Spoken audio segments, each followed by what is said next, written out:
Good morning, everybody. Michael here at Smart Sod. I had a question come in of, they had some concern on what was the correct ground temperature to lay the sod in. And really and truthfully, in the state of Florida, that is something that you do not need to worry about.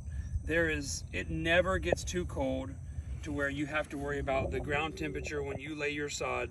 It's never going to be a problem here in the state of Florida. Now, if you move up to the northern states in the U.S., I mean, it could be a problem, but at that time, in the state of Florida here, it's not relevant to worry about at all what the ground temperature is when you're laying sod. Thank you.